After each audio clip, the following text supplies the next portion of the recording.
Look, imagine this. Imagine waking up at 4 a.m., half asleep, running late for work, and you walk out into the dark morning, open your car door, sit in the driver's seat, start the engine, and then you realize you're not alone. There is a complete stranger fast asleep in the passenger seat right next to you. Yeah, that actually happened to me. And the story about how it went down, what this guy took, what he left behind, and how it completely changed my perspective on protecting my family is honestly unbelievable. So let's take it back to the beginning. At the time, I was living in a back house, which meant my car was parked further down the driveway and away from the main house. It was 4 a.m. I had a super long night the night before, woke up late, and was basically a zombie running on pure autopilot. Now, for where I had lived, it had been raining unusually hard for like the last 4 days straight. It was super dark, cold, and wet outside. I walked up to the passenger side of my car, looped around to the driver's door, and opened it, threw my stuff down, and sat in the driver's seat. Because I walked around in the dark half asleep, I missed one very important detail. My passenger window was completely smashed out. I put the key in the car, turned it on, and then I immediately noticed something feels wrong. First off, it was freezing inside the car, way colder than it normally is, and I'm sitting here thinking, why is it so cold in here? I looked back over my shoulder toward the back seat, and my passenger window was completely gone. There was glass everywhere. I'm just staring at it like, what the absolute hell happened?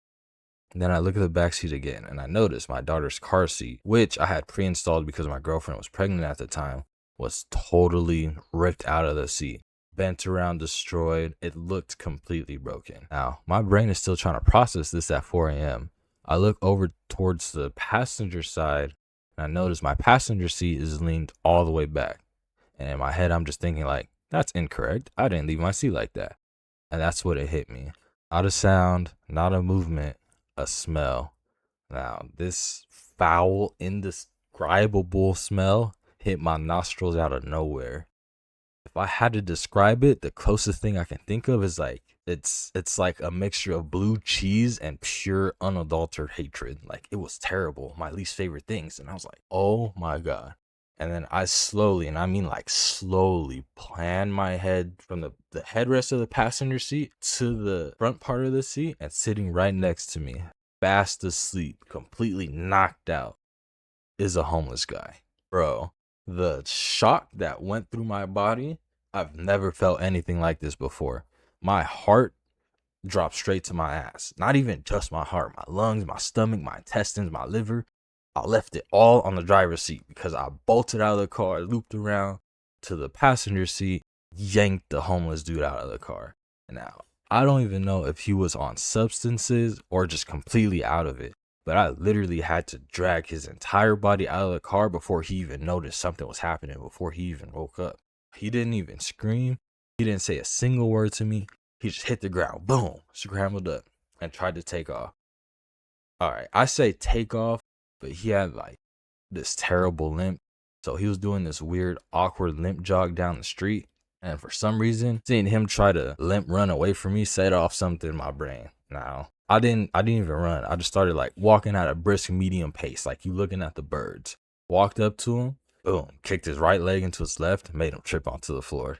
He hit the ground something crazy. And I looked at him for a second, and I was like, man, this is just sad. I wasn't gonna beat him up. I felt like it, but I wasn't gonna do it. So I just let him get up and walk away. I walked back to the main house, knocked on the homeowner's door, and was like, hey, someone just broke into my car. You might want to check like your car, the surroundings, and everything, see if everything's good. Now I looked at the neighbor's car and realized nobody else's car was messed with but mine. And I stood there in the rain, like having a total why me bitch moment, but I was already super late for work. So I slapped the trash bag over the window, I taped it down, and took another car to work feeling completely disgusted. I get to work late, and now, not to, toot my own horn or anything, but I'm pretty much the heart and soul of this job, you feel me? So as soon as I walk in, everybody's like, dude, like, why are you late? Where have you been? I'll tell them what happened, and they completely freaked out. My coworkers are literally telling me, how do you have the most insane movie level things happen to you which is honestly the reason why I started making these videos in the first place. Anyways, I finished the shift, get home, and finally get to work on inspecting the damage to my car. And this guy had to be the worst carjacker in human history. My first point, the entire under the dash was torn apart because he tried to hotwire the car and failed. My second point, he stole the loose pocket change out of my center console, but left the $200 in cash I had in my cup holder. My third point, he ignored all my road snacks I had in the car. Yes, I'm a chubby guy. I have snacks in my car for whenever I'm feeling snacky. Don't judge me. Can we just stop for a second to think about this guy's brain makeup matter? Because the more I thought about it, the less it made sense. He broke a whole ass side window, which takes a ton of effort, makes a lot of noise just to get inside the car, destroy my steering column, and completely fail at stealing the car. Fine, I get it. You're trying to steal a car. Not many people know how to do that. But then you give up and you decide to just sleep in the car. You stay in the exact car you tried to steal on the property of the guy whose car you just tried to steal. And when you think about it more, it gets even dumber. You go through my center console, ignore the $200 in cash sitting in the cup holder in plain view, but you take $1.50 I had in change in dirty quarters and pennies. And what were you gonna try and buy with $1.75 at 4 in the morning? I don't think you can get cookies for $1.75 at 7-Eleven anymore. And don't even get me started on the snacks.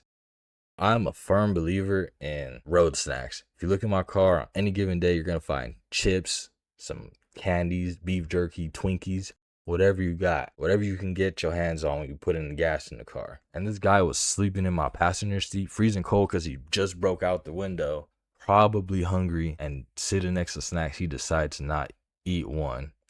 Bro, if you're already breaking into the car, stealing my change, ruining my morning, I wouldn't be mad if you took a bag of chips. If you're gonna commit the crime, do it completely, you feel me? Okay, cool. Front seat, some broken parts, I can fix that. But then I checked the back seat and my face completely changed.